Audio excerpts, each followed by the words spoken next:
Hi investment traders, welcome back to the channel. और इस video में बात करेंगे जब भी आप सिप करते हैं उसके पीछे कौन सा सीक्रेट इंजन होता है, which company does that for you. शुरुआती दौर की बात करते हैं। एक प्रॉब्लम जो किसी को पता ही नहीं थी। इंडिया में 1988 चल रहा था। म्यूचुअल फंड इंडस्ट्री अभी सीडलिंग स्टेज में ही थी, मतलब थोड़े थोड़े सीड्स बोए जा रहे थे म्यूचुअल फंड इंडस्ट्री के। कुछ AMCs which is asset management companies थी, like ITC, Threadneedle, Alliance Capital, JM financial.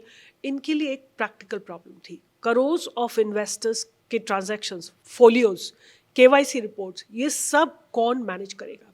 AMC का काम होता है कि फंड को मैनेज करे, पैसा इन्वेस्ट करे एंड रिटर्न्स बनाए, लेकिन उनका काम lakhs of papers form process करना, डिविडेंड्स डिस्बर्स करना और सिप्स मैनेज करना नहीं होता, राइट। सो ये एक मैसिव ऑपरेशनल प्रॉब्लम थी।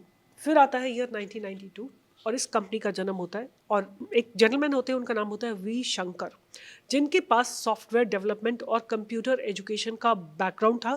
उन्होंने एक सिंपल सोल्यूशन सोचा। AMCs के लिए पूरा बैक ऑफिस आउटसोर्स कर देते हैं। ऐसी सोच के साथ उन्होंने 1988 में इस कंपनी की शुरुआत की। नाम रखा कंप्यूटर एज मैनेजमेंट सर्विसेज, और यहाँ पे इसका फाउंडेशन रखा गया। शुरू के कुछ सालों में सिंपल ऑपरेशन हुए, like Indian bank mutual fund process करना और अलायंस कैपिटल हैंडल करना। लेकिन विजन ये था कि आगे चलकर हर म्यूचुअल फंड कंपनी अपना back office this computer management services को ही दे। अब आया साल 2000 का, जबकि Y2 का एक बहुत बड़ा चैलेंज IT इंडस्ट्री के सामने आया। जैसे ही 1919 में दुनिया जाती है, Y2K से डर रही थी, लेकिन this company which was managing computer services, ये एक बिल्कुल पिवटिंग मोमेंट था इस कंपनी के लिए, डोमेस्टिक फाइनेंशियल सर्विसेज में डीपली स्पेशलाइज करने का। 2000 में एक के बाद एक AMCs जो है इनके पास आनी शुरू हो गई। JM mutual fund, Zurich India, Taurus mutual fund, Sun and FC etcetera. इसके बाद ये कंप्यूटर मैनेजमेंट कंपनी जो है इंडिया की largest mutual fund registrar and transfer agent बन जाती है। पहले बात करेंगे what is registrar and transfer agent, क्या होता है। सो जो एक SBI म्यूचुअल फंड का इन्वेस्टर है जो सिप करता है, उसकी इंस्ट्रक्शन जाती है कि दिस कंप्यूटर मैनेजमेंट सर्विस के सिस्टम में प्रोसेस होती है, यूनिट्स अलॉट होती है और इन्वेस्टर को कंफर्मेशन मिल जाता है। हर एक स्टेप बैकग्राउंड में यही कंपनी करती है और इस कंपनी का नाम है CAMS, computer age management services. अब शुरू होता है चैप्टर 4। यहाँ पे एक कंपनी इनके डायरेक्ट कंपटीशन में आ जाती है और यहाँ से शुरू होता है डुओपोली। CAMS और दूसरी कंपनी का नाम था KFin। इंडिया में म्यूचुअल फंड RTA स्पेस में एसेंशियली दो ही प्लेयर्स हैं, CAMS और KFin technology, formerly it was known as Karvy. In 2019 में कार्वी सिक्योरिटीज स्कैंडल में था और CAMS ने उसका मार्केट शेयर एब्जॉर्ब कर लिया। CAMS की पोजीशन हो गई नाउ 67.5% मार्केट शेयर की total mutual fund AUM by December 2025। 66.4 market share in equity mutual fund AUM and 26 out of 51 AMCs CAMS के क्लाइंट होते हैं। टॉप 5 AMCs में से 4 CAMS के साथ हैं, like HDFC, ICICI, Nippon and Kotak, ये सारे CAMS के साथ हैं। एक बार जो AMC CAMS को सिलेक्ट कर लेती है, वो स्विच करना ऑलमोस्ट इम्पॉसिबल हो जाता है। क्यों? क्योंकि crores of investors portfolios, transaction history और KYC रिकॉर्ड को माइग्रेट करना एक नाइटमेयर होता है। स्विचिंग कॉस्ट एक्सट्रीम है और इसी वजह से कस्टमर परमानेंट हो जाते हैं। अगर ऐसा कोई भी बिजनेस मॉडल आपको मिलता है जहाँ पे कस्टमर्स को, कंपनी को छोड़ के जाना ऑलमोस्ट डिफिकल्ट या इम्पॉसिबल है, वो कंपनी डेफिनेटली ग्रो करेगी। आप इस बात को याद रख सकते हैं। नेक्स्ट आता है बिजनेस मॉडल, पैसे की प्रिंटिंग मशीन। CAMS का मॉडल एक इन्वेस्टर का ड्रीम मॉडल है। अगर हम इनके रेवेन्यू स्ट्रक्चर की बात करें तो एक तो AMU बेस्ड फीस आती है, विच इज AMC का AUM जितना बढ़ेगा CAMS की फीस उतनी बढ़ेगी। ट्रांजैक्शनल चार्जेस हर सिप पर, रिडेम्पशन पर और स्विच पर they will take transaction charges. Folio management charges, crores of investors folio maintain करने के लिए पैसे पे करते हैं ईयरली। एसेट लाइट मॉडल है। CAMS का फैक्ट्रीज नहीं चाहिए, हैवी इक्विपमेंट नहीं चाहिए, कुछ मैन्युफैक्चर नहीं चाहिए, कोई स्किल लेबर नहीं चाहिए, सिर्फ टेक्नोलॉजी, पीपल और रेगुलेटरी कंप्लायंसेस चाहिए। EBITDA मार्जिन्स की बात करें तो वो है रफली 44 to 46%, ROE is about 40 to 50%, debt zero है। फ्री कैश फ्लो की बात करें तो स्ट्रॉन्ग है और ग्रो कर रहा है। और उसके बाद चैप्टर 6 की बात करें, इंडिया का सिप बूम आता है। कैम्स का जैकपॉट लग जाता है।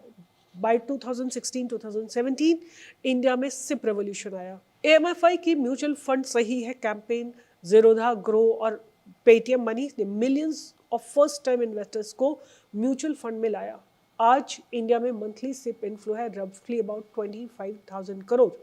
इंडिया का total mutual fund AUM is about 65 plus lakh crore by March 2025। हर एक रुपया जो सिप में जाता है कैम्स की रेवेन्यू में कंट्रीब्यूट करता है, और जब मार्केट ऊपर जाता है तो एयूएम बढ़ता है और कैम्स की फीस भी बढ़ती है। ये कैम्स के लिए एक स्ट्रक्चरल टेलविंड बन जाता है। फिर आया 2020 जब इनका आईपीओ आता है और आईपीओ का सेलिब्रेशन होता है। अक्टूबर 2020 में कैम्स का आईपीओ लॉन्च हुआ। आईपीओ प्राइस वाज 1230 पर शेयर और लिस्टिंग हुई 23% प्रीमियम के साथ। इन्वेस्टर्स ने तुरंत नोटिस किया कि ये एक रेयर बिजनेस था। एक तो ये केवल डुओपोली, एक मोनोपोली होता है, दूसरा डुओपोली। मोनोपोली में सिंगल बिजनेस होता है, डुओपोली में दो बिजनेसेस होते हैं। सो ये डुओपोली बिजनेस था, स्टिकी क्लाइंट्स थे, और डुओपोली में जो इसका कॉम्पिटिटर था केफिन, उस समय कार्वी की कंट्रोवर्सी में उलझा हुआ था, तो लोगों का ट्रस्ट फैक्टर कैम्स के साथ था। स्टिकी क्लाइंट्स थे, एसेट लाइट था, हाई मार्जिन थे, इंडिया की फाइनेंशियलाइजेशन पर डायरेक्ट प्ले था। आईपीओ के बाद कैम्स एक वेल नोन इन्वेस्टमेंट थीम बन गया, ऑलमोस्ट सोफिस्टिकेटेड इन्वेस्टर्स के साथ। इसके बाद इसका चैप्टर 8 है non mutual fund revenue growing. Camp सिर्फ म्यूचुअल फंड्स तक लिमिटेड नहीं है, ये कैम्स पे विच इज़ फाइनेंशियल सर्विसेज के लिए पेमेंट गेटवे है। फिर बीमा सेंट्रल, इंश्योरेंस डिजिटाइजेशन है, आईआरडीआई के बीमा सुगम इनिशिएटिव के साथ। फिर Cam Fin server which is account aggregator, financial data aggregation platform है। फिर CAMS KRA which is KYC registration agency है, आइडेंटिफाइंग वेरिएशन और रिकॉर्ड्स। कैम सर्व है विच इज़ इन्वेस्टिगेटर सर्विस के लिए एआई पावर्ड चैटबॉट है। नॉन म्यूचुअल फंड रेवेन्यू की बात करें तो it's growing with a CAGR of 26% over the last 5 years। ये न्यू वर्टिकल्स कैम्स को एक प्योर म्यूचुअल फंड प्ले से एक ब्रॉडर फाइनेंशियल इंफ्रास्ट्रक्चर प्लेटफॉर्म बना रहे हैं। और अगर हम आज के कैम्प्स की बात करें तो रेवेन्यू इनका है 1392 करोड़, पैट है 444 crore, PAT margins are 32%, EBITDA margins are 45 to 46%, market cap is more than 16,000 crore, debt zero है, ROE is about 33.4 to 40%. Profit CAGR of 5 years is 23%. Most recent guidance की बात करें तो management expects EBITDA margins to remain above 45%. और futures की बात करें तो इंडिया का म्यूचुअल फंड्स AUM का जर्नी इस आज 65 लाख करोड़ से ज़्यादा का है। सेबी और इंडस्ट्री का टारगेट है 100 lakh crore bye 2030।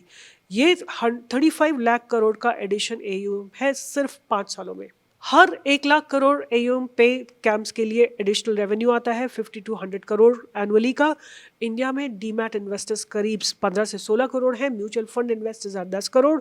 Room to growth is massive and now AMCs launch हो रही हैं, ज़ीरोधा की AMC, एंजल वन की AMC, NGN AMC। कैम्प्स ने लास्ट 7 न्यू AMC मैंडेट्स में से 5 जीते हैं। और अगर हम फाइनल थॉट की बात करें, जब हम अपना सिप स्टार्ट करते हैं, जब मंथली स्टेटमेंट आता है, जब डिविडेंड क्रेडिट होता है, कैम्स वहाँ पर बैकड्रॉप में काम कर रहा होता है। It is processing, it is recording and it is confirming. कभी इन्वेस्टर्स ने उसका नाम नहीं सुना होता, लेकिन कभी क्रेडिट भी नहीं मिलता। लेकिन इंडिया के 65 lakh crore plus mutual fund ecosystem का 70% कैम्प्स से होकर गुजरता है। यही है कैम्प्स की कहानी, वो कंपनी जो दुनिया के बिगेस्ट इन्वेस्टमेंट स्टोरीज का इंजन है, लेकिन जिसका नाम आपने सुना भी नहीं होगा। अगर आपको ऐसी और कहानियां सुननी है इंडियन स्टॉक मार्केट में लिस्टेड कंपनीज के बारे में, do write in the comment box and keep learning about stock market. A huge amount of money transacts here every day.